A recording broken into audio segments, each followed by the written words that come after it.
Miracle at the mall.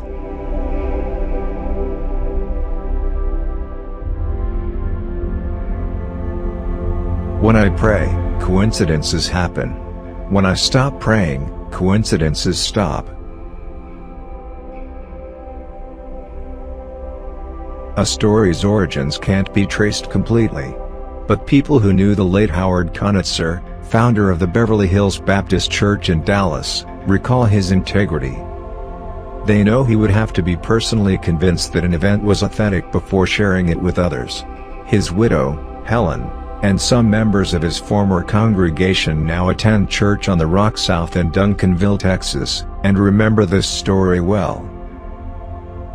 Howard heard it, possibly from the father himself, at a Christian convention in California in the late 70s, Helen Conitzer says. The pastor came home and told the story to others, including a nationwide television audience during a sermon. A lot of miraculous things seemed to be happening in our congregation and to people we knew at that time, says Helen.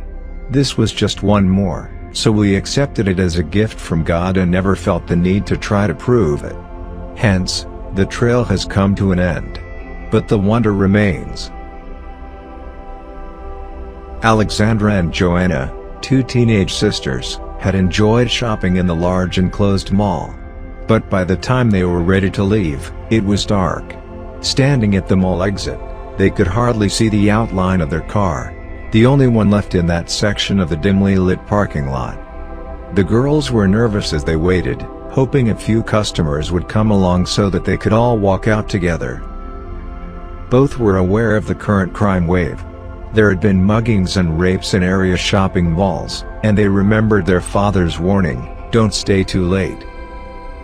"Dad's going to be furious," Alexandra said. "Then we'd better get going, now."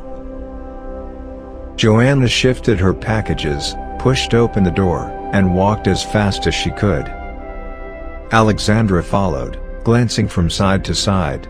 Street traffic had subsided, but the lot seemed a bit too quiet. They had made it.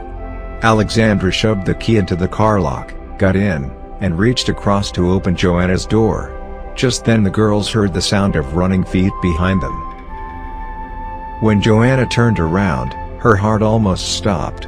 Racing toward them were two ominous-looking men. "You're not going anywhere," one shouted. Joanna screamed. Terrified, she scrambled inside, and both girls locked their doors, just in time. With shaking fingers, Alexandra turned on the car's ignition switch.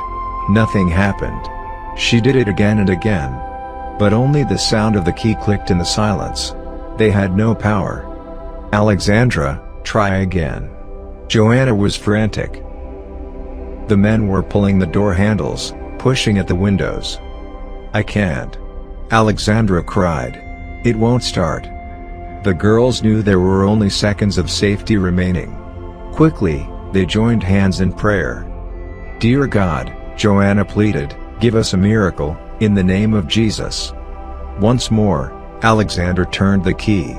This time the engine roared to life. She shifted into gear and raced out of the parking lot, leaving the men behind. The girls wept all the way home, shocked and relieved at the same time.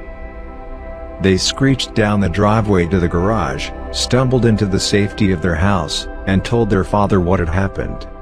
He held them both close. "You're safe, that's the main thing," he said. But he was frowning. "It's strange, though. The car has never failed to start. I'll check it out tomorrow." Early the next morning, he raised the car's hood to look at the starter.